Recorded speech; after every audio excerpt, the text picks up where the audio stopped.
Holy smokes. Yo, Sugar Cube, thanks for the raid. Oops. Holy smokes, I guess we got a much bigger audience now. Alright. Hi. Well, thank you, Sugar Cube, I appreciate it. We're just about to start, guys, so just about to. But just as a fresh reminder, so the camera's there, but if I use my right hand, I can switch the camera angle to me, then back to you, Yeah. and then back to both of us. So, yeah, a lot of people. When's the last time? I think the last time I interviewed you, I interviewed you like the eighth person or something. That was like 4 months ago, by the way. Yeah, it was a long time ago. Like, Calistro was like just starting Yeah. or was about to start. It started in October. I started doing interviews end of September. Oh wow. So that was a long time Time ago. really flies. Yeah, now look at us. I'm still doing talk shows. Hey, I'm still here. I mean, it's such a unique idea, so I'm glad you're still doing it. I mean, what keeps me going is just the people, honestly. I always said this when I started doing interviews. I didn't think I was gonna last this long. I just did it on a whim. I was just like one day I was just like I'm just gonna do this thing, and if it goes, if it goes somewhere, then it goes somewhere. If it doesn't, it does. You know what I mean? That was just like I didn't have any expectations of being where I am today. I was just like I'm just gonna do this thing because I really want to do it and see where it takes me. And here we are, like 106 episodes in. So, or interviews. My gosh, Yeah. that's a lot. But it's about right too, because what my 100th Ascension episode wasn't too long ago. Oh yeah. It was last month before the break. So that about yeah, that's wow, that's crazy. Yeah. And now here we are. Time flies. Oh yeah. Anyway, we'll start, so I'll do the intro. If you're good to go. Alright, welcome, ladies and gentlemen. Wait, have it. Oh, don't worry about it. Anyway, ladies and gentlemen, welcome to my talk show. I'm your host, Taiwan Rebel, and this is my talk show, Late Enough Rebel, and we have our returning guest, actually, Miss Universe. Or better known Hi as guys, good to see you. Dr. Universe from Kalos Row. And then what was your character from Ascension Academy?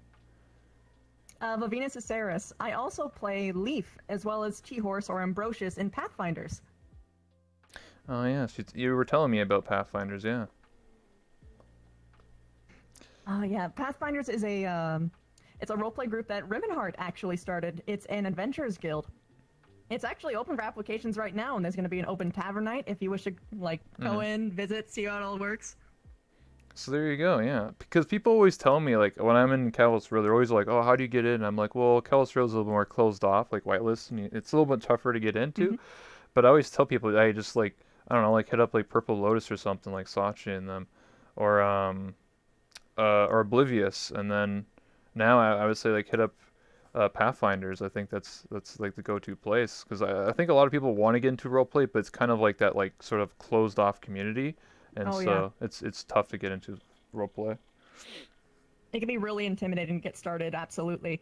Thankfully, Pathfinders allows anyone from any experience level to apply, but you do have to list what level of experience you do have.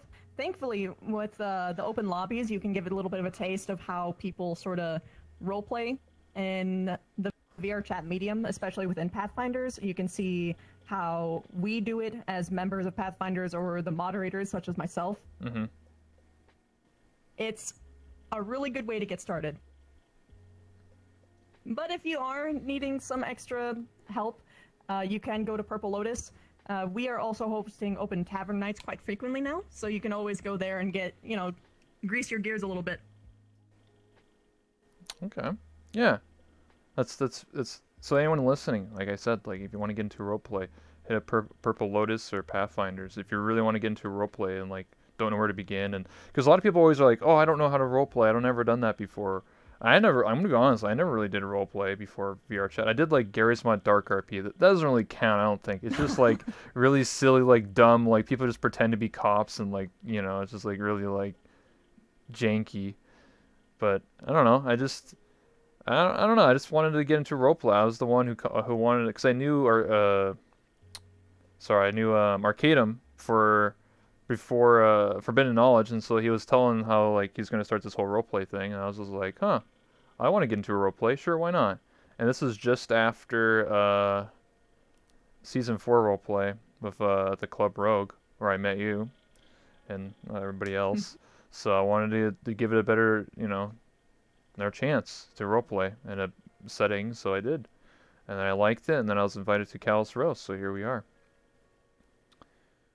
And then you've been around for role-playing for like 10, 15 years. You're like the master.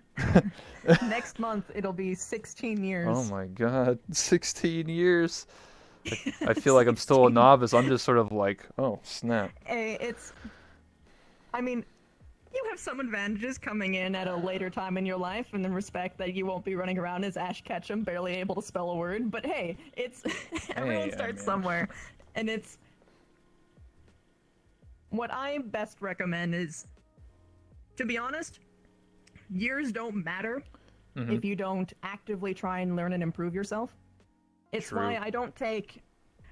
While having experience does matter in the realms of like, okay, how many common sense stuff do they know? Like what is power gaming, metagaming, all that sort of stuff. It doesn't mean anything if you don't learn from positive influences, take constructive criticism, among other things. Like, one of the things that I find most new role players struggling with is, what do I do when someone doesn't like my character, either IC or OOC, right? When it's in character, it's really important to know that sometimes, while though your characters might hate each other, out of character, the person on the other side might just be fucking loving it. Like, more often than not, the characters that my characters end up feuding with, I love so much out of character. Like Silent, her and I, we've signed a blood pact. We are the only people who can kill each other's characters. We'll do it because no one else has the confidence to. Okay. Or, if someone does dislike your character out of character, what's important is to understand why. Because sometimes it might be because of a mechanical reason. Maybe it makes other people, like the way that you roleplay your character makes other characters just seem inconsequential. Like maybe their power scaling is just too high compared to everyone else, which means one of the biggest issues with people who have these powerful characters, they don't know how to utilize that power. Like, let me use this character as an example for you. She's reached the cap, right? Yeah. She's literally the fucking universe. She could do anything. She could fix any problem if she wanted, but that's why it's very important that she doesn't. Because if I do it, sure, I'll feel cool for like a second or two. But for other people, I am robbing them of their character development. I'm robbing them of that adventure, of that story, of everything. What you do as a powerful character really does matter, because it can... The worst thing I can imagine is someone accidentally stealing someone else's roleplay. But I went a little bit on a tangent there. Ultimately, listen to your peers.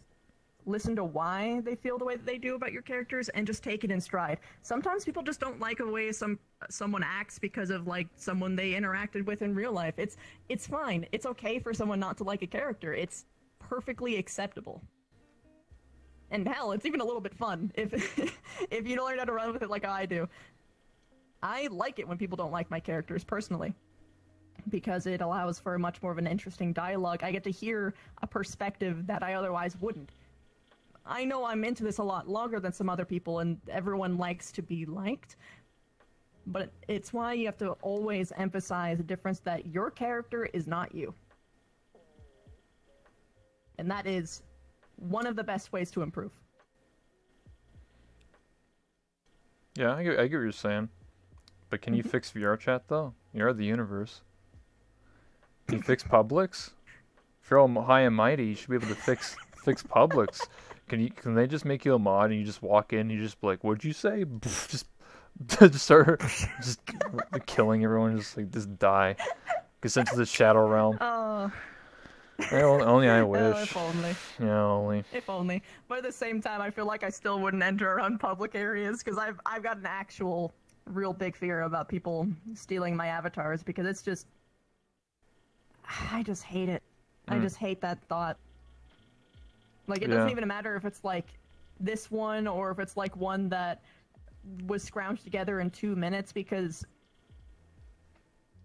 it's like stealing your identity. Yeah, and then the worst part is when you see people take someone's model and they don't just take it and be like, haha, I have your model. It's like some of these people, They upload it. or well, they upload it, but they also like rip it apart. Like I've seen people like take heads off and then they put it on a different body. They like take all these parts. It's like they like literally take like a masterpiece and just like rip it apart and be like, wow, I really like this part of this avatar, and just like take the legs off and take arm. I'm like, what the heck? That's the Sometimes weird they part. steal shaders. Oh yeah. Like, I would weep if someone took the shader from this model, because it was something that I had constructed from scratch for this particular piece. And for those of you who don't know, this this character design was something that I actually drew. It was something that I wanted to turn into a webcomic some time ago, this particular character. So I had a modeler construct this from scratch, as well as make a specific shader to do the specific thing that it does, like the little swaying, the like the way that like this, there's like an actual 3D environment in the hair. Like it, oof. I get what you're saying.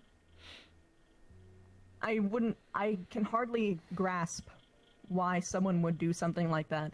Like, maybe it's because they feel like, oh, well, that's such a cool thing, I want that cool thing.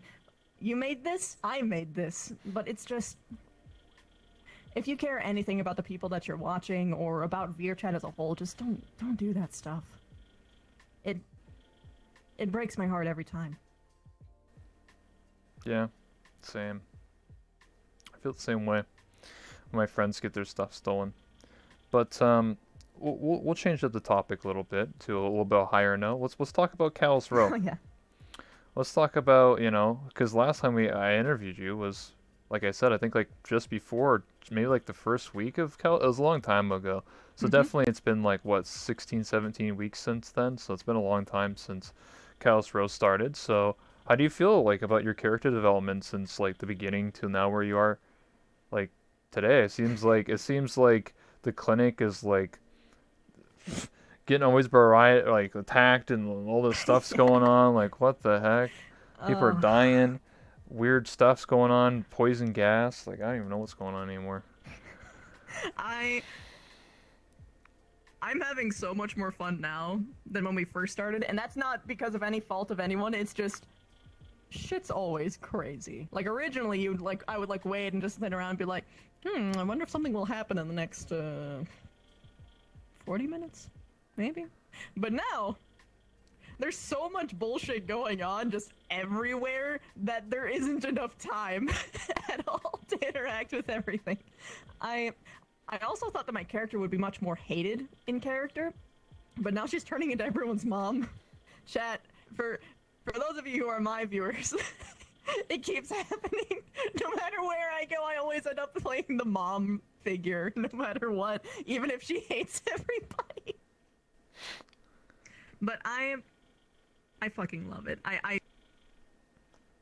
Even though it can be like, really daunting to deal with raid after raid after raid with someone coming in to try and kill somebody, it's chaotic as hell, but I'm loving every second of it. To me, it feels like RimWorld. If you ever played that game, you just constantly get raided by some random faction. You're just like, what the heck? I'm just trying to chill here. Like, I'm just like, damn, I can finally like talk to this person about like, I don't know, like setting some little like about anything. Yeah, I don't know, just some little like RP thing, and it's like, what are you doing outside? You have to get indoors. I'm like, what's going on, dude? There's like giant rats. Yeah, there's giant. We had that last time, a swarm of rats.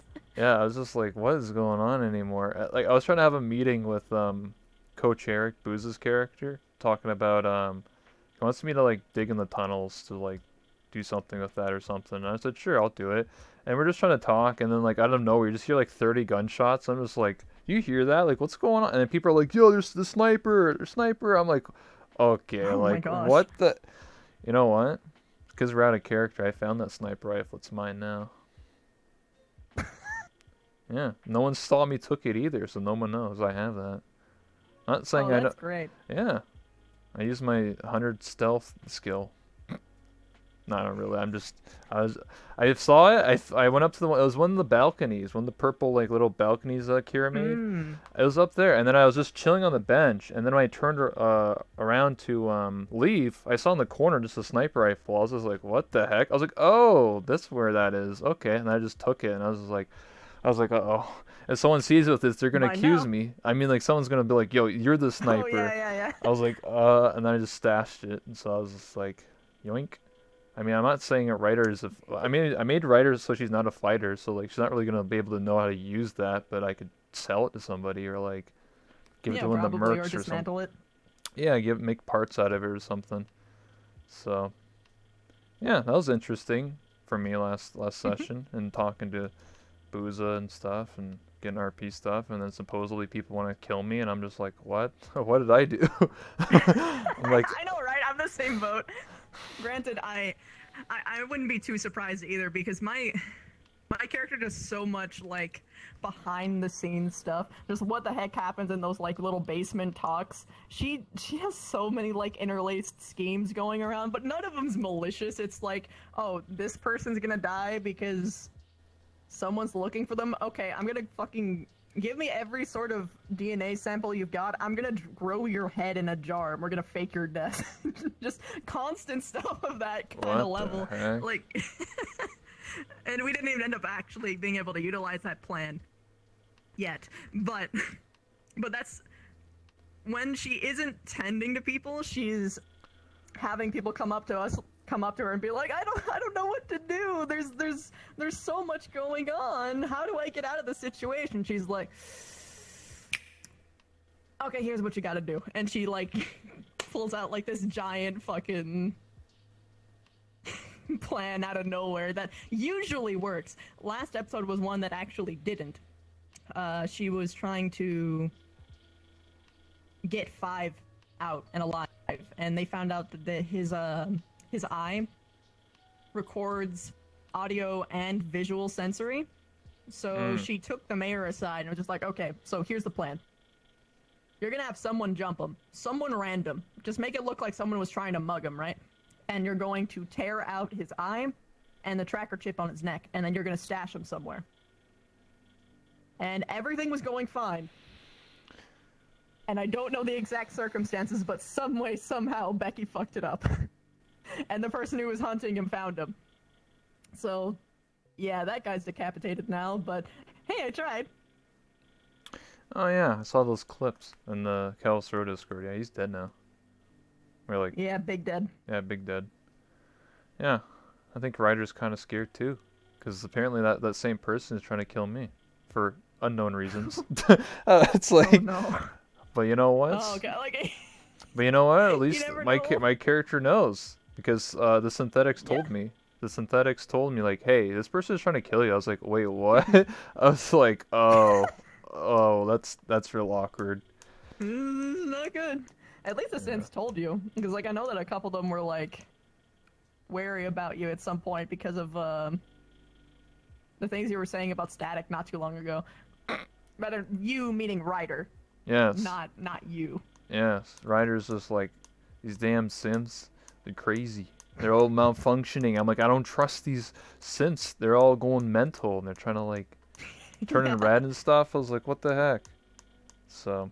Meanwhile, the clinic is slowly becoming more and more of a synth haven. Yeah, yeah, those was like, what's all the synths here?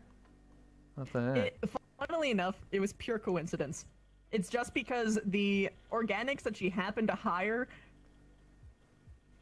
had an extreme security breach, making them incompetent, so she had to fire, like, everyone. So it was like, okay, so who haven't I hired and who's actually reliable? Okay, so that's Talus, RG, that doctor lady, and Static. Okay, sure, why not? So I have a mostly, like, synthetic crew, or non-organic crew at this point. Save for my doctors, which are all organic, except for Celeste, who's a nurse technically. Yeah, and then I have my employees. I got Dagu, which is Gambit. I got I forget his name. But his character is Johnny the Taxi, and then I got a new person, Miss Hanashiro, I think. She's like a hacker person. Is that the person with the white ponytail, or am I thinking of someone else? Yeah, the white ponytail with like the schoolgirl outfit. Nice. Yes. Yeah. And then I was reading some notes, apparently out of character, because I wouldn't know, but like, you know, I read stuff, and apparently she almost killed Guidebot. And she like stole like a bunch of hacks or something to a bunch of like the bank. I was just like, what the heck? Oh, no. Like, what do you do? But obviously I wouldn't know the character. I wouldn't know anything. Oh man. I mean, all I told her was Yeah, like, I was just like, yeah, there's some like synthetics malfunctioning. Maybe you can go fix them or something. And she's like, okay. And then she like almost kills Guidebot. And I'm like, oh, okay. Oh gosh. All my character knows is that she said that most of the road doesn't like her for some reason, but she didn't explain why. So maybe that has something to do with it. But she explained it with, "Well, I'm friends with Becky," and my character was like, "I get it. Oh. I understand why now." Yeah, because I think it was AIM, right? AIM's the robo doctor that works with Dr. Zed in the underground subway. It's AIM, right? AIM 3 or something. Yeah. She's the one who told AIM me. 3, so Amy. Yeah, she was just like, Wow. sorry, notification. Thank you. Yeah, she's the one who told me. She's like, oh yeah, so Becky's trying to murder you. I'm like, what? It's like, yeah, she heard you hired a synthetic. I'm like, why does she care? Why does Becky randomly care that I have a taxi? Like, what does that have to do with anything? I don't understand. I don't know. Maybe I'll never know, but all I know is apparently Becky doesn't like me, even though I'm technically working with Coach Eric, and Coach Eric is her boss. So it kind of like seems a bit silly, but I think it's because Becky's character is just like insane in general, so it just doesn't make any sense. You know what I mean? Like, there's no logic behind anything. She hates synths with a passion. I know that for sure. So that might have something to do with it. Oh, Which, okay. if that's the case, then she's absolutely trying to kill me. Or maybe it's because I'm a doctor. She leaves me alone. I don't know. Maybe it's because you're like a synth mechanic technically. You're a little synth doctor. So you're no good. She's got you. Okay, well, anyway, I technically know that she's trying to mess with me, and then I told AIM, I was like, you know what? Unless it's false. And yeah, it could be a lie, it could be a plot. But I told her to I told AIM to tell all the other synths that we're gonna get a little crew together, and we're gonna teach someone a lesson, you know? Oh, that's gonna be fun. Take him out back, you know? But apparently Becky has those fire powers or whatever's going on, so we'll see what happens. Yeah, that's gonna be... I mean, unless you can somehow get Celeste in on it, but I don't know how well that'll go, because she has, like, that... She freaks out whenever someone dies. Like, but she'd be, like, your best tool, because she's got all those cryogenic powers. Exactly. Well, that... In theory. And my taxi's a pacifist, so, I mean, you know, there's definitely some things where I have to do with... All the synthetics are Jesus. They can't, thou shalt not harm, except for Static. Well, there's RG2. He's the one who broke RG2, Becky's yeah. kneecaps, so I guess there's that. That's right. So, oh, we'll see. I was supposed to, that ambush was supposed to happen on Friday night, but I just got too tired and I couldn't find AIM. I was just like, that's why I was in I don't know if you were there, but I kept going back to the clinic, and I was just like, hey, AIM wants to talk to... I was looking at Static and RG, and then they're just like, well, where's AIM? I was like, oh, I was trying to find her. So I was just like, I'm just going to go to bed, whatever. We'll figure it out another time. Yeah, next time. That's sort of... We had, like, a lot of, like, weird issues out of character that made up, which was why we didn't have to use the severed head for Alphonse. So I get that. Sometimes it just happens. Eventually, though. Eventually, you'll be able to... He's still alive, The Shadow right? He's Becky. just, like, hiding somewhere, right? He's got, like... Isn't he, Yeah, like, all yeah, scarred up? He's got, like, one eyeball, like, one arm or something. No, well, now he has one eye, but before, that was... Alphonse went to Dr. Yu, and he said, I don't know what to do. I'm just screwed. And she's like, well, Alphonse is screwed. But you don't have to be Alphonse anymore. So she made a clone of... his head, which they were intending to turn into the corpse. Which the important part about that severed head isn't just that it is a severed head that looks like Alphonse, but it would match his DNA, right? If for whatever reason they had any form of DNA testing. But further looking into it, maybe if it was handed to Nirvana, they would be able to be like, this is clone tissue. Or if they like looked into how it was killed, among other things, they'd be able to figure that out. But he went through plastic surgery, and they gave him and he started to at first make like an accent to make sure that he would cover up his voice, because he's got a very recognizable voice, darling. Yes. But that's why he got the voice changer, to just like further separate him from that. Mm-hmm. Yeah, I get what you're saying. I haven't seen some characters in a while. Like, I can give you, I can tell you something. So, before 8 is in cryo and he has like mushrooms growing out of his head or something. I had a plot point with him where I wanted to, this is back when Falcone's character was still around, the courier, and he wanted me to like make a deal with him where we traffic like mushroom drugs or something, like shrooms or something. No. I was like, sure, why not? Side business, let's go. Why not? And then apparently his character's now in cryosleep and like dead, and I said like, oh yeah, and then I built him that window in the middle of the shop, and I said, he's like, well, how much do I owe you? And I'm like, or saying to me, I was like, oh, you don't owe me anything. I was like, what if you do me a favor? What if I, join my gang or something, and if I need something done, you just do it. Because I saw him in the fight arena, and I know that he can fight, so I was just like, I could use his services as like a sellsword or something, and like, or a samurai, and kill somebody, or whatever, mess someone up. And I was like, I could just use that instead of money, right? Because I think for me, I've always said this, when I first started Kalos Row, it was all about money. I was like, I want to be really rich. I want to be like, just really powerful or something. I wanted to start from the bottom, grow up to the top. But over time, I realized quickly when I talked to a lot of people out of character, I found that money is not that important. Like, it shouldn't be your main objective. So I made a little error when I was making my character. So instead, I made my new objective of just building better relationships and better, like, trying to, like, because I started, like, a guild in the Kalos Row, like, 1 week, where I got all the mechanics together, and we started our own, like, sort of, like, engineer league. And we're planning on taking over the empty, like, factory. So behind the clinic, there's like a door there that's like empty. It doesn't do anything, but it's kind of like the Hellbats, where they have like their own like area.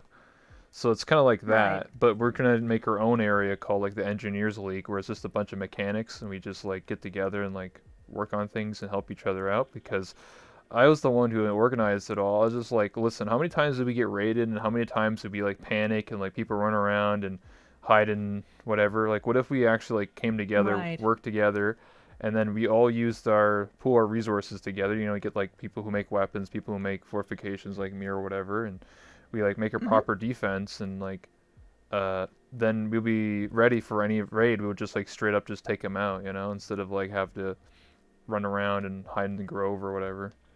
So, yeah. Yeah, that would be worthwhile, having a nice, like, bunker to go to. As far as what, Doc U was trying to grow, for the most part, it was just stability. Getting good security, first and foremost, to make sure that people wouldn't just break in and steal drugs, because that happened more than she would have liked. Literally every single time, like during those first,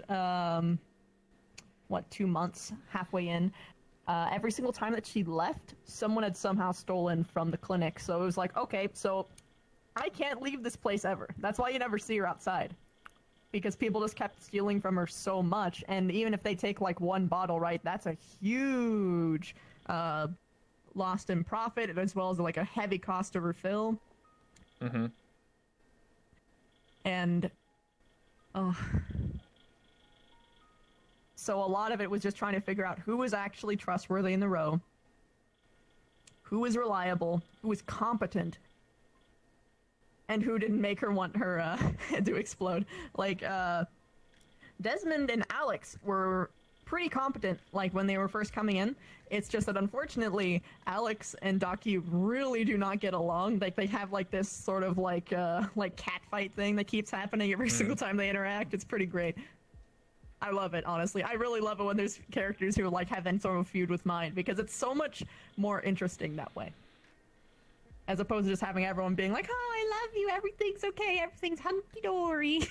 You know? Yeah, I get what you're saying. I didn't steal anything. Yeah. I should have stole your wheelchair. So many people said that they were going to steal it, but they haven't yet. Yeah. I'm waiting for it.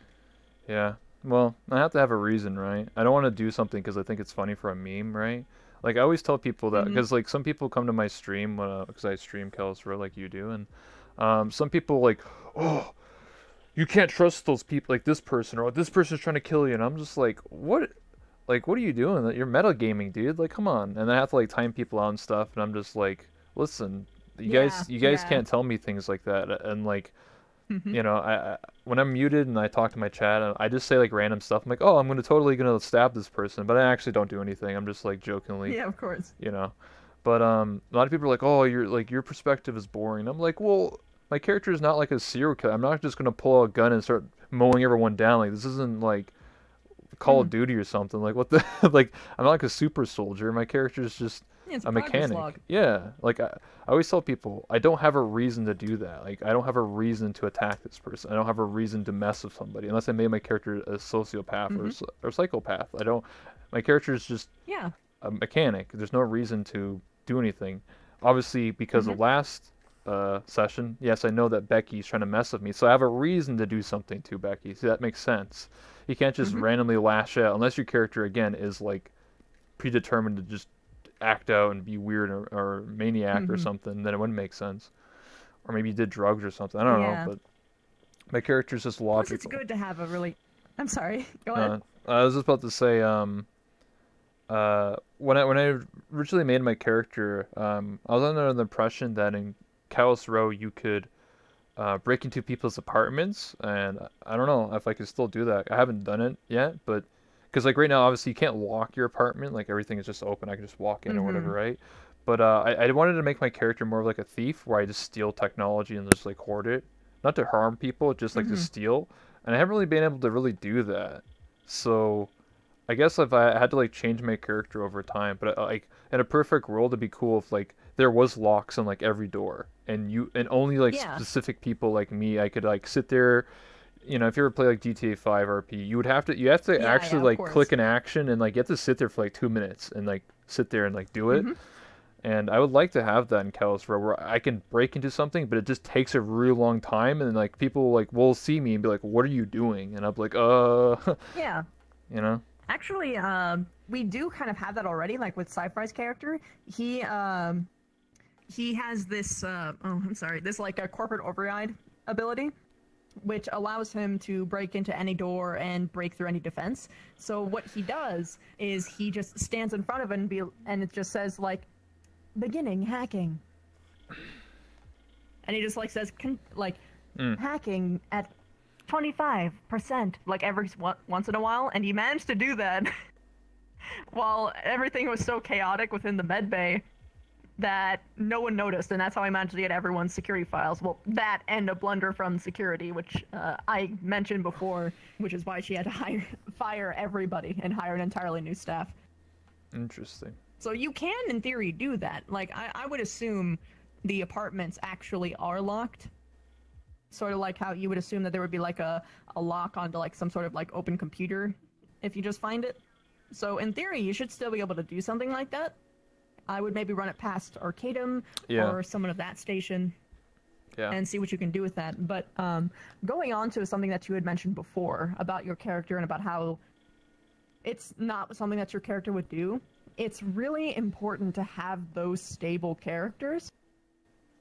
Like, sure, having like a really crazy off-the-walls character can be fun, but if everyone's that, then it doesn't matter, right? Like, it's not as entertaining because there's a reason why whenever you have a comedy, there is a straight man, which, if you don't know what that term means, it means a normal person to react to the absolute absurdity of the situation. And that's what your character and my character is. We look at everything that happens in the row and we're just like, you fucking... Really? Is that what we're doing now? Okay. And it's great. It's better that way. Plus, the stable people in the row help keep everything, as it might imply, stable. Nice and well kept together, actually functioning and not an entire dumpster fire. Mm-hmm.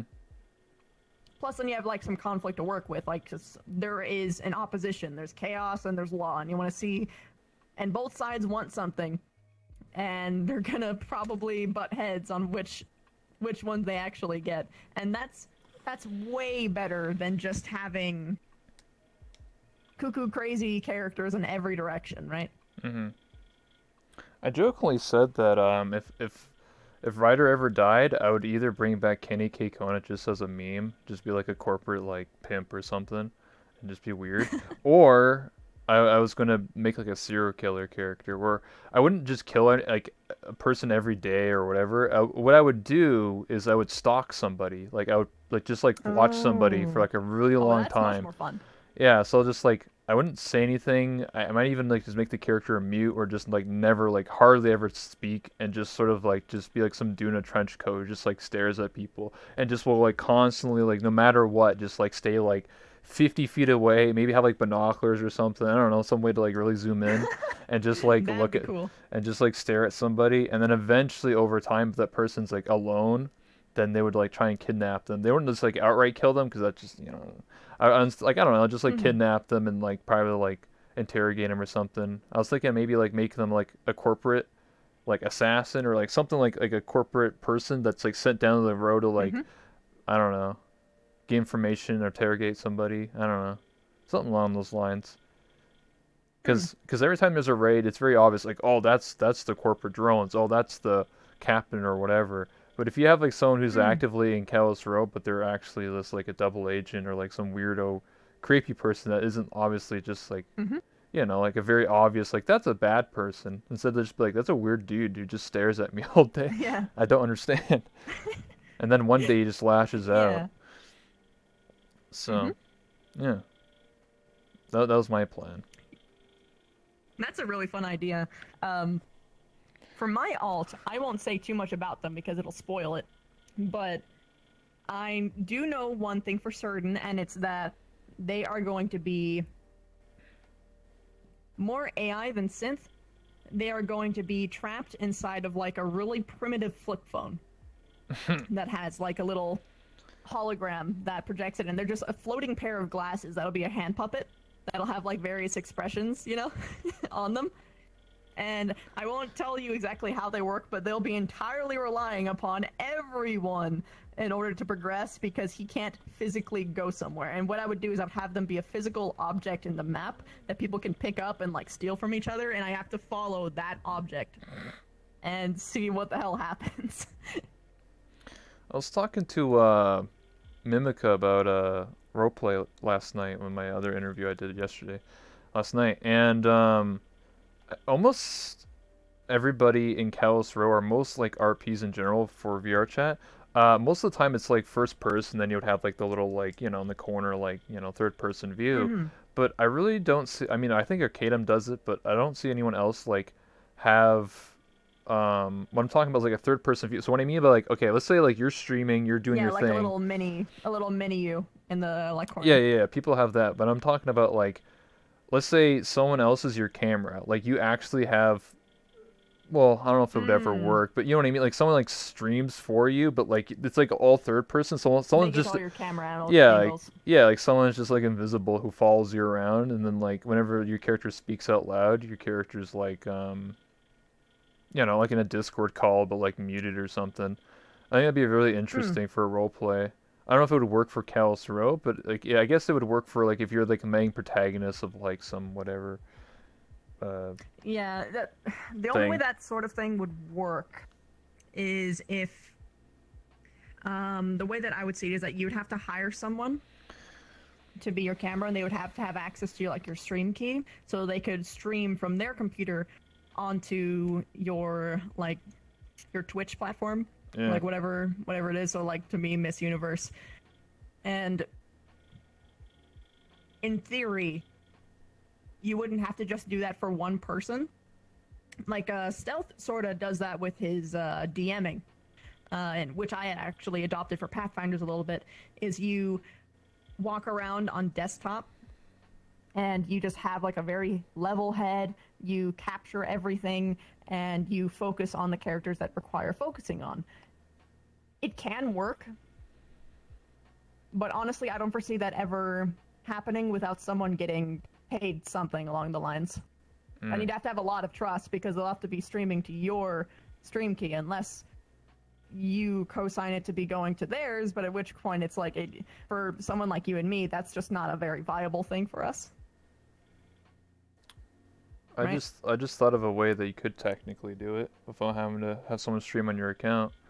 Oh, the yeah, thing over there. basically, yeah, you just put your stream camera in that white box in the corner that controls this camera Then you have system. someone carry it.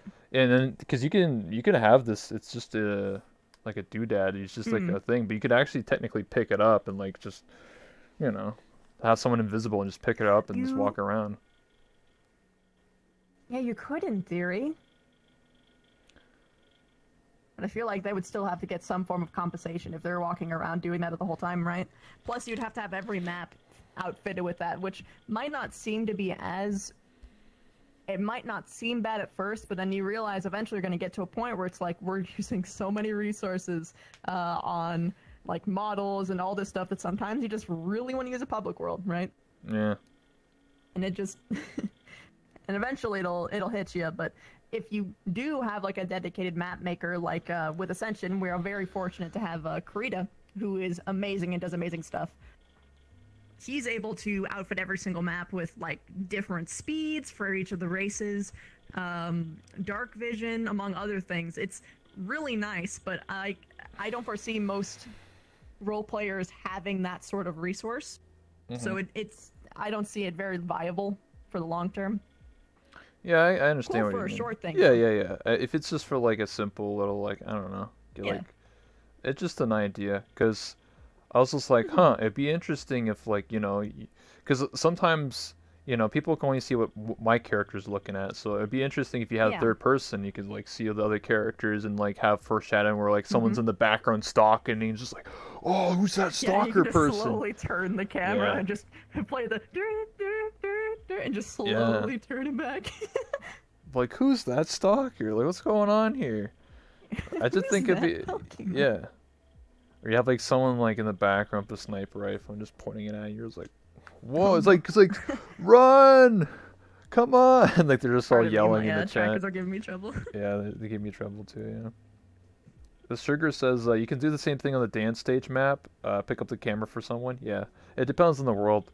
I know how to technically kind of do it, but like I said, you would have to do it like every world, and you would have to have someone work with you and be that camera person. I don't think anyone just wants to be like, oh yeah, I'll do it for free, and basically. Oh, yeah, that's not like it. So people want compensation. People are calling me Zentrea's twin sister. Did you know that Zentrea got a new avatar? I heard, yeah. I actually was on her stream not too long ago when she announced that there was one upcoming, but I didn't see the end result yet. I shouldn't check that out after this. It's on Twitter, yeah. It's the same model that I have, so that's why people say it's my twin sister. Oh, same Mao creator, Jinmao? Yeah, Jinmao, yeah. Jinmao? They do really good work. I'm gonna try and reach out to them sometime in the future. Well, if I can, anyway. It's also a running gag where almost everybody who has red hair and yellow eyes is related somehow. So like, that's why everyone says like, "Oh, you're related," and I'm like, "Yeah, sure, I guess." Because like, Zentrea's like, I don't want to like derail this, but obviously she's like more like the anti-loot army, like straight edge, like person, and then you see my character, and it's just like the complete opposite. It's like the evil sister. Yeah, the evil sister. I thought it was your model? Wait, what? You thought it was mine? No, it's not. It's Zentrea's model. Oh, no. I'm the one, actually, I'll tell you a little story. Just minor, and then we'll go back. Zentrade actually asked me about Janome like about 9 months ago or a year ago when I got my model, and so I told her like, oh, this is the person, but I don't know, she's busy, so I don't know if you're gonna get her to do your model. And 9 months later, here you go. So there you go. Mm-hmm. Anyway, so here's an interesting question. What do you think about the dynamic between Ryder and Doctor Universe? Like obviously every day I have to go and get my pills, and it's just like. And then obviously after a while we got that physical, and then it's like, oh, I'm allergic to magic. Oh, okay. Well, I guess I'm gonna die. Essentially. Yeah, that so sucks. For her, I like they are both really level-headed people, and there's something nice about having that constant everyday interaction where it's like. It becomes a routine, right? And then when there's something that, like, if hypothetically I don't hear that you come for your pills, it's like, what the hell happened? What Was happened? she okay? Do we have to check up on her? Did she, like, die? Because you've got that fucking magical, you have that magical sensitivity, and magic is everywhere. Like, people are just bringing magic willy-nilly every direction that they can. There's magic in the noodle shop, there's magic in the trash cans. True. Magical artifacts are appearing randomly in the clinic, despite how many times we throw it in the incinerator. She worries for her a lot. She worries for her, and gosh, I hope she's okay. She's also really appreciative that she's working on those Defenses. on that door for her, the defenses. Yeah. Yeah, I try to do my best, Somehow I'm still alive. Mm-hmm. It's what I've. Well, here's the only bad thing is that, like, even out of character. Oh my god, my legs are like going crazy because of the light trackers. But out of character, I don't know like exactly everybody who's magic and who isn't. So like, I kind of aren't aware of like, is this person touch? Like, I don't let anyone touch me anyway, just as a precaution. But yeah, which would be smart. Even though I go to the brothel and I'm just like. Woo! I don't know. Okay, if you really want to know, the only reason I go to the brothel is just to give RP to the dancers, and I don't actually do the rock paper scissors thing. I just go to there to watch them, and just like get food or whatever. It's because so many people don't use the brothel or the dance club or whatever you want to call it. I heard that last time. Yeah, a lot of the dancers are complaining about that. I'm like, well, what do you mean? I go there every time. I go there to chill, because I can just sit and just like watch someone dance for like 10 minutes and be like.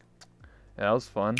And then I walk outside and there's like, oh, giant rats, people are dying. I'm like, oh, yeah. you should just go to the club. What do you mean? Just go to the brothel. It's so much more. It's much calmer there. Yeah, exactly. I don't know why people don't go to the club. I mean, I feel bad because a couple of people wanted to be more dancers, but when they heard that like no one goes there, then it's kind of like, why you work? What's the point, right? Yeah, what's the point of working there? I actually feel bad for it because I feel like the brothel should be kind of like another grindstone where you get like information and like people like, I don't know. Yeah. Like something like that, like they have the private rooms and people go back there and maybe you could use as like a little like, I don't know, like meetup place or something. I don't know, like be like. Which, I mean, come to think of it, that'd be a really fucking good idea is to go there as opposed to the grindstone, because the grindstone has so many ears to it. So because it is not used as much, it's so much more viable, right? Yeah, and then everyone just assumes that you're just, rock, paper, scissoring. They're just like, what's going on in there? And you'd be like, oh, don't worry about it. When really you could be like they're actually like information brokers. That'd be a really fun, fun turn. That's what I said. And no one's like, oh, we don't use the brothel. And I'm like, okay. So. The way it was explained to me is that people have too high morals despite the place that should not have any morals. I felt really bad for them. Especially because I would help them, except my character really wouldn't. And it's not because of, like, moral reasons, but it's because she's getting over, like, her dead husband, right? So there's... It's not because of moral reasons, although she definitely has that to her character. She doesn't really respect that kind of, like... She doesn't really like it, but that's because she's like she's someone who went to college, got her like degree, had everything ahead of her, and then it just everything went to shit. She lost her husband, and she doesn't consider sexual like healing, so to speak. Makes sense. If I was any other character, I'd help them, but like I mean, I guess you got some of the other people in the row who really shouldn't have that same conviction, maybe, like some of them in particular. But I'm obviously not going to name names here because that's not that's not what I'm trying to do here. But maybe if someone's listening in, maybe they'll get that idea of like, hey, you can do some nice shady deals in that brothel. That's over what there. I It's said. not being used. Just go. Just sneak on in there. See what happens. Plus, even if hypothetically you're not doing information broker stuff, they're poor as shit, so they're desperate. Give them a deal. Give them a lot of money. Make them work for you. Make them go outside and do shit. Like, just there's an amazing opportunity there just waiting to be exploited. I jokingly gave them industrial lube one time for money. It was like the same lube I use on like cars and stuff, which is like really toxic. Oh, no. And I was just like, hey, I'll sell you this like 50-gallon tub of industrial lube. And they're like, oh hell yeah! And I was like, here you go. I did it. It was like one of the first times I made money in Callister. I was just like, damn, no one has any cars. What do I do? I can't make any money. This is before I had the taxi. I was like, damn, we're broke. Like, damn. And so I was just like, oh, what if I just start selling like random tools and like makeshift things, and then I got the idea of like fortifying, and obviously that's turned into a big business for me, is like fortifying things. Yeah. So Everyone really wants to get their like doors really nice and fortified, especially after the 100 constant raids and yeah, exactly. interventions. It's just like, okay, I wonder which flavor of corp we're getting today. Yeah, that's what I say is That or an assassin, one or the other. It's one or the other, really. Oh. It's funny how, like, when I first started, like you said, like, oh, like, the Sims didn't like me, and now I feel like they're the only ones I can really trust because everyone else is magic, and as far as I'm aware. I know, right? I think, as far as I'm aware of, none of the Sims are magic, right? As far as I'm aware of. None so far. Yeah, that's what I was thinking. Maybe in the future that'll change, yeah, but we'll see. Yeah, that's what I'm thinking, but it's because they're all, like, mechanical, I'm pretty sure I'm fine with them, but, like, there's so many people that are just magical, and I'm just like, I can't do anything with. I mean, I can talk to them, but like, I sort of just, if they're like dying or something, I'm just like, all right, I gotta go, because I can't touch them. I can't do anything. It's not like I can carry them or anything. I'll just start dying myself. So it's kind of like, and I rely on. The thing is, I also rely on them too, because like when there's raids and stuff, and we have to hide in the grove, and like I purposely like go like, oh, I feel really weak because I'm in the grove and it's all magical. I'm just like, so yeah, it sucks. It's not like it's a malicious thing with your character. They just don't want to die, so it's perfectly acceptable. I've noticed a pattern within the row, and it's that the amount of people who have like no synthetic or no magical influences are next to none. People are either magical when they're organic or they are totally synthetic. There's like very few people who are exactly in between, right? Or like with absent of both. Like you might even be able to argue that my character is practically a synth because she uses a big old machine to go and has like a little mechanical eye as well. But you don't really see too many people who don't have anything, like your character, for instance. Yeah, nothing. I Not did that. too many around. I did that on purpose because I feel like, well, I don't want to like hate on other people's characters, but I feel like a lot of people use it as like a crutch or like as an advantage. Like, oh, I can breathe fire, or I can do this, or I can like read minds or something. That's cool, right? It's different to be not just a generic human, but I like the challenge. I feel like having that generic human, just like a human that I work with cars or fortify things, it gives it more humanity to it, because like you don't want to have like, imagine if Callister had no humans, it was just like all these weird aliens and like you'd just be like, well, what's going on here? Then is the perfect time to be a human, because you'll be surrounded by all these weird creatures, and then that makes it fun again, right? Like it was back like when VRC was first about, there was no fucking humans anywhere. This was over 8 months ago. I will say a month, along with a year and 4 months ago.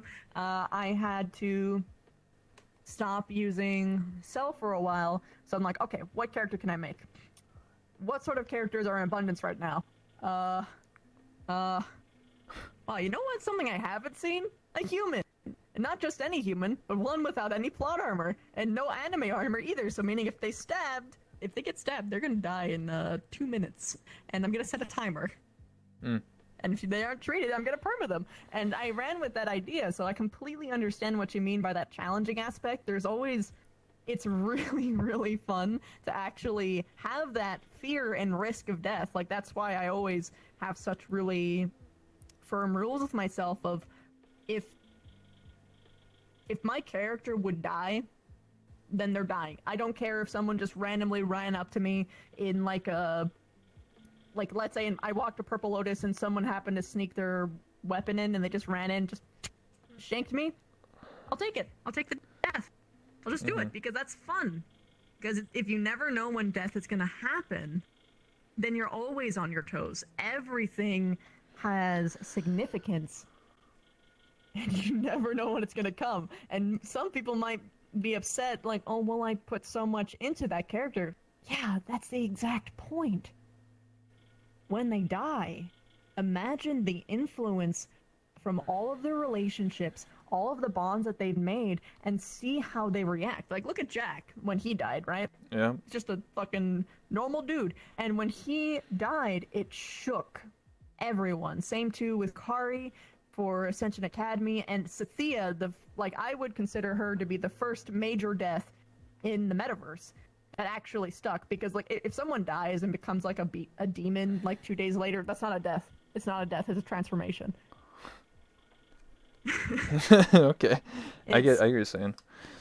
Yeah, because if someone just keeps transforming or comes back some way or another, then no one dies and no one feels invested, and that's why when Sathia died in the metaverse, everyone was genuinely grieving. They were freaking out. They're thinking, like, there has to be some way we bring her back, right? We don't want to lose Sathia, but that's the beauty of it. That's how death works.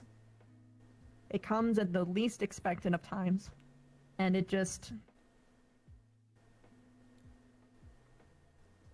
is beautiful to see how it affects everything.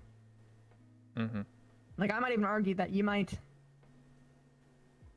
I think that some people really don't give credence to how much and how fun it can be to see how people react to your character actually dying. Like, actually letting your character go, never coming back ever again, they're gone.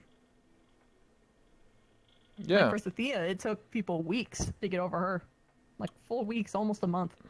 And even then, they still, if you bring her up, people still, like, scream and cry.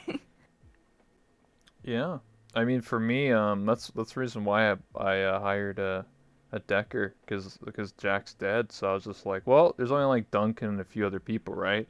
So I was just like, and that's why I got another employee who's literally is just working on like a hacker and Sims and stuff. Cause I was just like, listen, like Jack's dead, now we need somebody else to fill that role. And obviously there's Duncan, but like, I want someone that works for me. So that's why I hired Hanashiro, which is played by Miss Yamato, something like that. Right. Yeah, Miss Yamato. Yeah.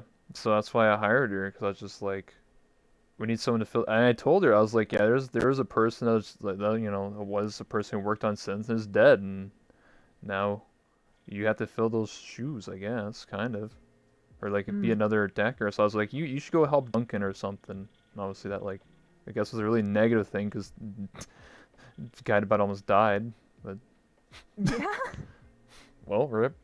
I mean, She's not gonna get trusted by anyone now. Well, rip. I mean, yikes. Now people are gonna, some people are gonna blame me now. I'm like, wow, you hired her, and I'm like, well, I didn't tell her to go kill Guideball. What the hell? Well, I mean, I don't think people will blame you so much as she scapegoated sort of herself.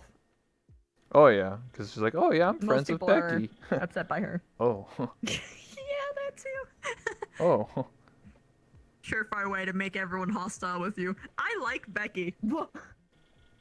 Like, even no one takes even Rook seriously when he says be nice to Becky. Of course. It's as much influence as he has, and as respected he is as a person. They'll never agree with him on that. All right, I think we'll change the topic a little bit here, and then we'll wrap it up and start taking questions from the chat. It's actually almost like basically been an hour, believe it or not. Time flies. Oh, really? Yeah.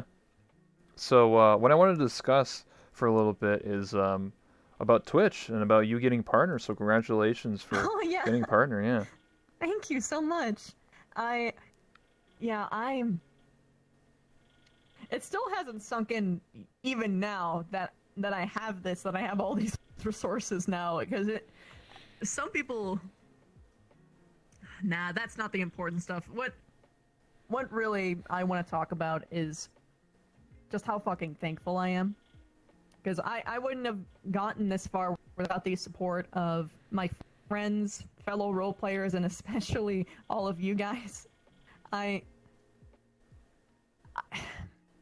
I first got into roleplay, there was no way that it could be like used in any form of setting like this, right? Like if you roleplayed, it was a useless skill.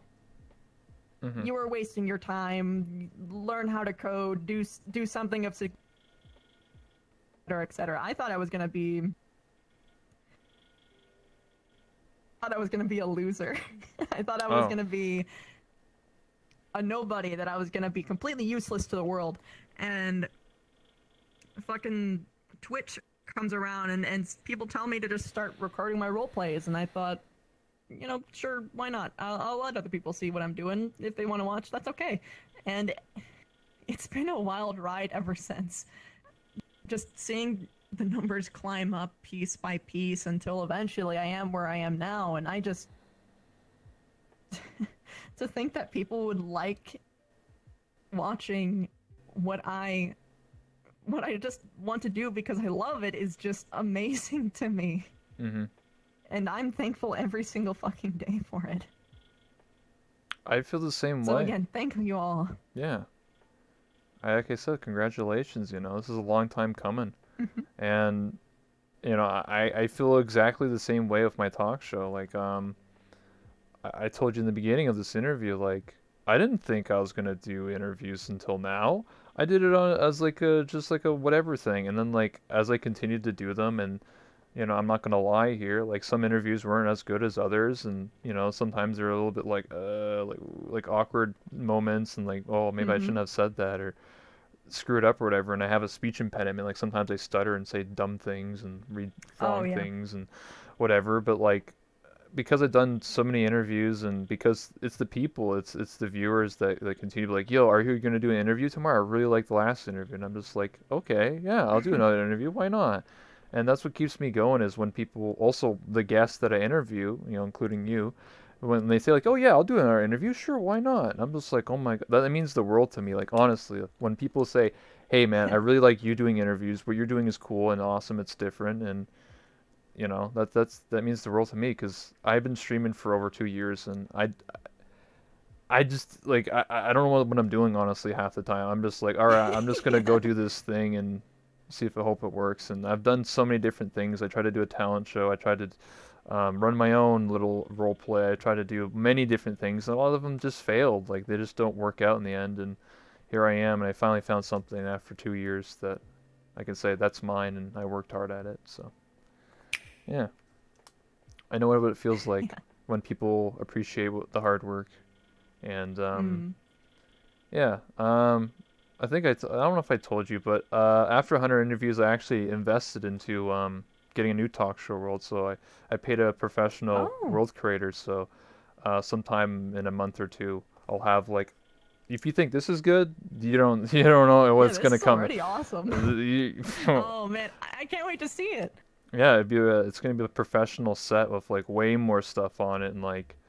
That's I haven't shown anyone it because I wanted to keep it a secret, but, like, I have the blueprint. Oh yeah, make it a surprise. Absolutely, yeah. Maximum impact. And the person I hired, Legends, is just like, it's just crazy. Like it's just like really cool. Like I'll tell you one thing about it. Like for example, when you start in a lobby and then you go to a guest room, and like the guest is kind of like a green room where like the guests like chill for a bit, and then they'll teleport to like a backstage, and then they'll be in the backstage, and I'll be Oh. sitting on like like whatever this, and then it'll be like Oh, and you'll like start like calling yeah them in, right? yeah, and then they'll come for like a curtain, and they'll be like oh hey, and then they'll be like That's great. yeah, and then the people in the audience, so how actual people sitting in the audience, and then we'll have like a section where the people from the audience can like go up and talk and ask questions and like Hmm. that's just a little snippet, But yeah, that's That sounds. I'm really looking forward to that. Tell me when it drops. I'll watch it. yeah, yeah. That'll be like I said, probably in a month or two or something like that. It takes a long time because the person I'm hiring Oh is yeah. very Oh busy. yeah. Yeah. It's. Be nice to your artists, guys. It's a lot of time goes into things, more than you would expect, and the nicer you are to them, the better you'll get out of it anyway. So just treat your fellow man well, okay? Mm-hmm. Is there anything you want to ask me or anything like that before we start taking questions from the chat? Um, what was the biggest surprise that you had in Callus Row? Let's start with that. The biggest surprise? Like the biggest shocker, the biggest thing that took you off guard. Well, I already knew my character's allergic to magic, so that wouldn't be a thing. I'd just be like, oh. The biggest shock would probably be Jack's death. Like just characters. I Oh, honestly didn't think some characters were gonna die because I thought like, oh, Yeah, same. some characters are just gonna be like regular characters. Like obviously like I'm not saying Arcadum's like Rook is gonna like is invincible or anything, but he even said like his character could die or your character or my character. But like I didn't honestly expect Jack to die. I don't think I was there. Yeah, because I usually end at like 11:30 p.m. So like I don't know, I just get tired and I want to like I go to Neko nights and I chill or whatever. And then Right. and then I come back the next week and like everyone's like crying. I'm like, what's going on? Like they're like Jack's dead. And then I'm just like, what? Yeah. What? I'm like, wait, what? And now obviously Sci-Fi is the Lang character that owns the tea shop or whatever. I'm just like, uh-oh. So it's interesting. I didn't honestly expect his character to die at all. I'm not even like that's like probably the biggest shock to me is his character dying. I didn't expect that at all. So Yeah, it's the same for me. It wasn't so much that I didn't think that he could die, it's that I didn't think that he would. I thought that he had like enough like mental grit and know-how to just like last for a long time, but ooh, no, that is not what ended up happening. Poor guy. and like I said before, like his death obviously impacts Callus Row. So like A lot of people. yeah, so like I think Ryder's kind of scared now because like when she hears like oh people are trying to like kill you or whatever, I'm like oh, well then, I best not go anywhere by myself now. I best be out in the open, right? Yeah. So yeah, so let's just say Ryder's scared. Maybe I mean if I die, I die, right? I'm not gonna be like oh I'm actually alive or something. Oh yeah. If I die, I No, die. no. I might have to like, work on a new character or something, but I'll figure it out. Like I said, Yeah. I have a few ideas. So, What I like to do is I like to, for every single character that I have in a setting that I can die in, which if I have the option to, I always have the option to die because again, that's just a lot more interesting to me. I always make sure that I have an alt that I'm just as crazy about as my current character. Like you can't be more excited for them, right? Or else you'll want to kill your current one off.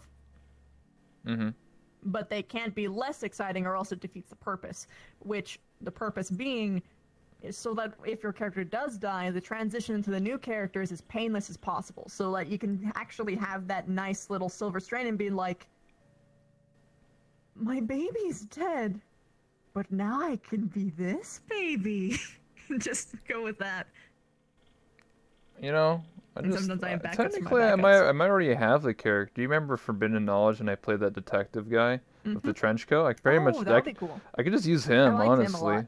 because he has the You could. cigarette. It And was a good model, he too. has It's pretty like in theme. yeah. It's like why is he all gray? And I'm just like Don't worry about it. Because he has no color. I That's say it's all. a magical thing. Yeah, it's a magical thing. And he has a gun and it works. And he has the notepad that you can write notes on. So you can just be creepily like writing notes. Like he's your stalker character. Yeah, I could use him as a stalker character or something. Like some sort of like corporate detective that just like stalks people or something. Right. Yeah, I don't know, it'll just be interesting. Anyway, we'll start taking questions from the chat, so we'll take a few here, and then we'll wrap it up. So if if anybody has any questions for Miss Universe or I, then ask them now. When will Cell make her grand return? There would have to be, barring like small stuff that's like with like her family having nice little outings like with Sky, Belle, or Azriel, there would have to be a threat big enough to justify her return. Or else I might actually introduce her as a quest giver for Pathfinders, perhaps. Nothing guaranteed on that one, because I like to keep Cell in a very careful place, because I had mentioned this a little bit before in the interview. When you have a character this strong, you have to be very delicate in how you introduce it to things. And while she is my baby, I love her so much. I really am careful about how it affects the roleplay at hand. So if I am going to bring her back, it would have to be something that would justify her appearance, and even then she would likely not be like fixing the problem. She'd just be like,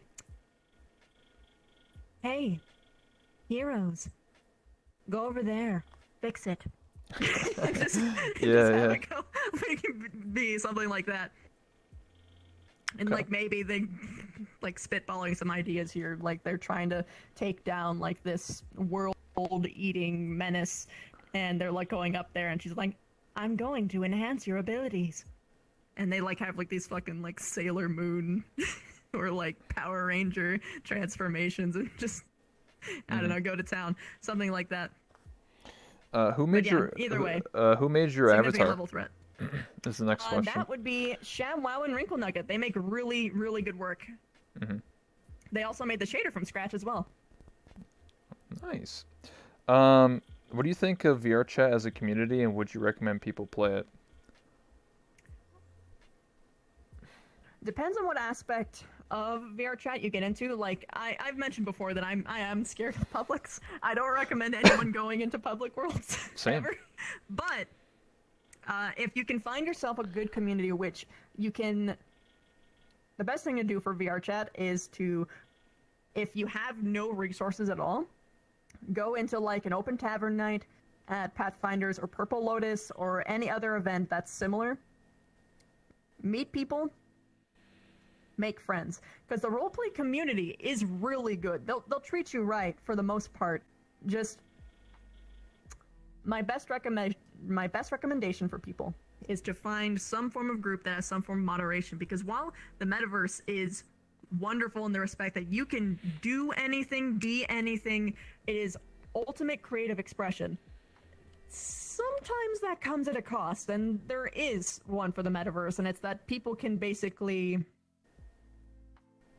they can claim that anything is the law, right? And anyone could claim that something was legal or illegal or who knows what. It's best to find, when you can, a group and make like a solidified set of rules and function within that. But overall, do I recommend it? Absolutely. You just have to be a little bit more aware of your steps going in and how you introduce yourself, and find yourself a nice good family to work with. If I was to answer that question, I would focus on, I said this before, I would focus actually on like the established communities in VRChat. So not just like roleplay, for example, like you said, but if you're not into roleplay and you don't have any interest in that, I would actually recommend going to like the improv stuff. There's people that run, I think it's called like VRChat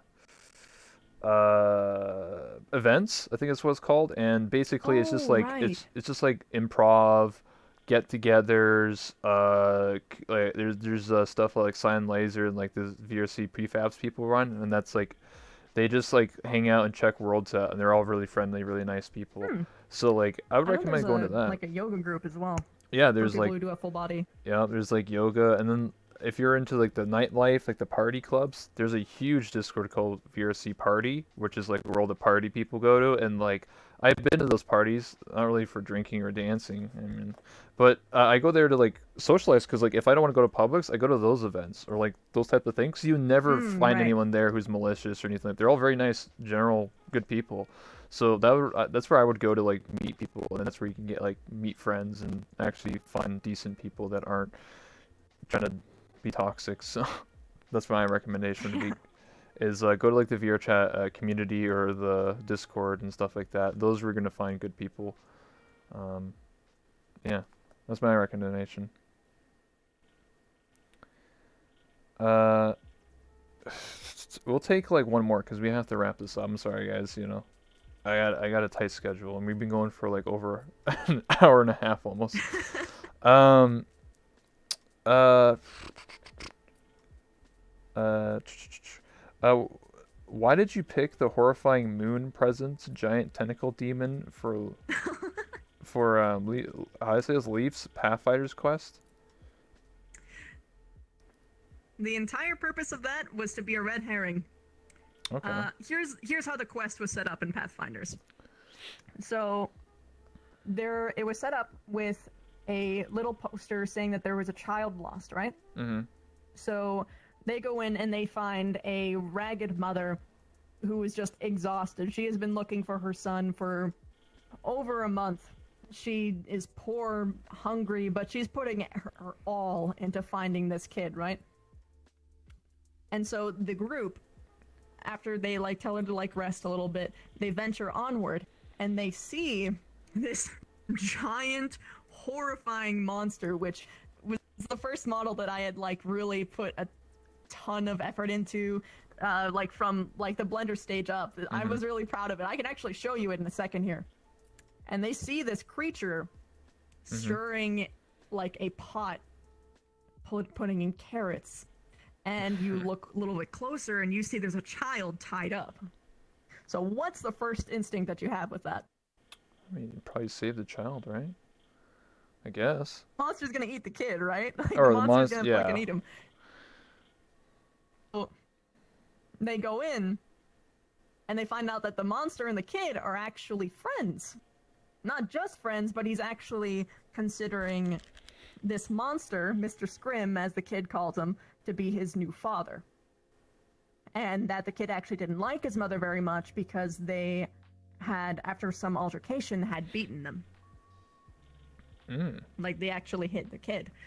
And he said that he didn't want to be with her anymore because, well, what other reason do you need, right? So he was very happy and content to be with this monster, and the monster was happy and content in being with him. What the kid was doing is that he was trying to figure out how to get out of traps and like being bound. So it was just a unfortunate coincidence. And they were making dinner together. So the entire purpose of the monster was to sell that, oh god, that's a monster, it's gonna eat the kid, and to just further reinforce that red herring and discourage murder hoboing, basically. That's what a lot of Leaf quests do. A lot of what I like to do is to make sure that I encourage individual thinking, make people think outside of the box, and analyze their situation closely as opposed to jumping in and just throwing fists, right? Like how you would expect with more some other roleplay groups. I know what you're talking about, yeah. Yeah. We'll take this last question. When is Cell going to have her wedding? Or has it already happened? That's a tough one, because that would entirely depend on Azrael scheduling, and he's a really busy guy, and so am I. And we just have all of our time pulled in different directions. I don't know. I don't know, personally. Okay. Murder hobos. Yes. We should have some murder hobos in Kalos Row. There were a couple attempts, but it never quite got that far. Yeah. I mean, every single corporate is usually murder hoboed. True. Granted, some of them shoot first. Some of them. Yeah. Not all. Anyway, I think we'll wrap it up here. We've been going for a while now. So, I will put the camera on you, and then if you want to shout yourself out, you don't have to. I always give an opportunity. You know, I allow Right, of people course. to if you're saying any, like, I don't know, like if you want to like shout out like a Discord or Pathfinders or any projects you're working Oh on. yeah, absolutely. Yeah. Well, most of you probably know me already. I'm Miss Universe. I do a bunch of roleplay streaming. Something I really want to bring attention to is Pathfinders. It's currently open for applications, and the applications close on Friday. So if you want to join a roleplay group or try something out that has a lot more structure, we run missions every single week. We make sure that everyone has a time where their characters like shine. We really like to make people feel special. Even if you haven't had a lot of experience role-playing, I highly recommend going over there. And if you want to see what it's like, at least as far as the lobbies go, not the missions, of course, there is an open tavern night tonight at 10 p.m. CST. It's Invite Plus, so if you have someone who has me, they can request off me and they can bring you in. Or you can DM me when the lobby's up with your username, so I know you're just not some random adding me, right? And then I'll invite you into the lobby. Or rather, you can request off me to get into the lobby. In fact, I can drop the link to Pathfinders in just a moment here, so you can take the camera in a sec, because I look silly. Yeah, I'll do it. So, yeah, thank you so much for stopping by. I appreciate it. Again, this is Miss Universe. I've already interviewed her once before, but, you know, incredible, amazing role player, and like we said, we talked a lot about Callus Rowe and her character Dr. Universe and my character Ryder. Again, I appreciate it, and again, if some of you guys were asking in the chat, like, how do I get into roleplay? Well, here's the opportunity right here for VR chat, is to sign up for Pathfinders. You know, go into the open tavern, go to those events, you know, sign up for the application. Like, if you really want to get into roleplay, like, I might do it.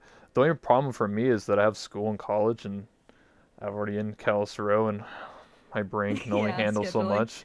Well, that, and like, you know how I am at night. I have to whisper on purpose, so like, technically speaking, like, unless I play a mute or something. That pain. I had to deal with that. So unless I play a mute, I don't know. I mean, I might try. I would just like, I won't be talking at all. I'll just be like, I don't know. If I was a part of it, I would just have to like just make a character that like never talks. It just like is really like, I don't know. It'd be a challenge for sure. We actually have a character that is a technical mute, at least in character. But what they do is they just explain their actions if there is like no way that you can do so without words in a quiet voice. Which, if that's something that you would be okay with, it you can easily run with that concept. Yeah, I'll probably do something like that. Interesting. Anyway, like I said, again, I'm your host, Taiwan Rebel. This is my talk show, Late Night with Rebel, and thank you so much again, Miss Universe, for stopping by. I really do appreciate it. And if you want to stop by again and talk more about Callus Rowe or various role plays or Pathfinders in the future, or I don't know, anything really, honestly. I mean, maybe the next time I see it might be on my new talk show set, and you'll be like, whoa, you know, whatever. So yeah. So any last things you want to say? Sorry. No, it's okay. It's okay. It's lovely being here. Thank you so much. And yes, I would love to have another interview sometime. Thank you, everyone, for watching. Thank you for supporting Rebel, and thank you for supporting me and everyone else. Just thank you guys for being you, okay? Yeah. Hearts in the chat. Clappers. Yeah, join that Discord if you want to be a part of roleplay for Pathfinders. I highly recommend it. Like, so many people always tell me, like, how do you get in roleplay? I'm just like, here's the opportunity. Take it, you know? At least try it, you know? You never know until you try something. Absolutely. We take good care of people. Even if you're a little bit new, we're more than happy to help you along. I'm, in fact, considering having a nice little endeavor where people can come in and I can give nice little roleplay tutorials, particularly for desktops, and I can teach them how they can roleplay very effectively. Yeah, so that's something that you guys can look forward to soon. Yeah, even desktop players. There you go. All right. What we'll do is just like last time, we'll take a picture and then we'll I'll let you loose. Sure thing. So, 1 second, you have to stand up, but I also want to turn off the camera. There we go. I do it by going to the OBS. Ah, yes, yes. And then disable this camera and re-enable it. Did you know that if you're not in the same world, like if I have my camera already set up and then okay, I'll tell you something. So, for cameras, how they actually function is if I already have my camera set out, like already out, and then you join the world, it's invisible for you. Now, if I disable it and then re-enable it, then you can actually see it. So that's what I just did. Was I disabled and re-enabled it. Now you can actually see it. That's cool. Yeah, we found really that cool. out like a couple weeks ago. I was like, oh, okay. Ooh. Anyway. Oh, I appear to be. I need to get somewhere. I need to stand somewhere else. My body is a little bit funky. All right. Also, you might have just heard her. That's my cat. She might have been meowing a couple times around here. She's my little terrible terror, but I love her. All right.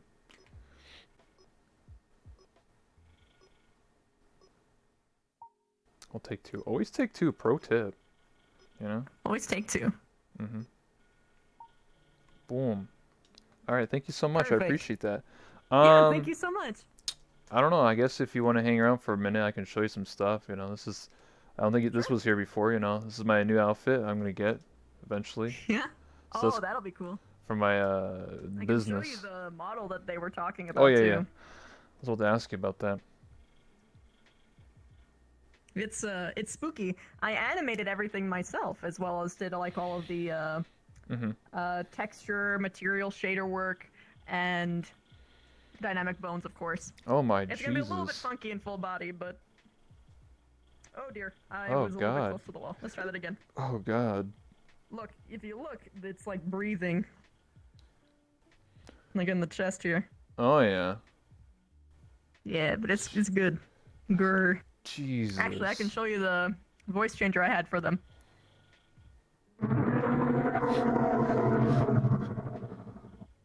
Yeah, can this be in Kel's row? Can this be chasing me?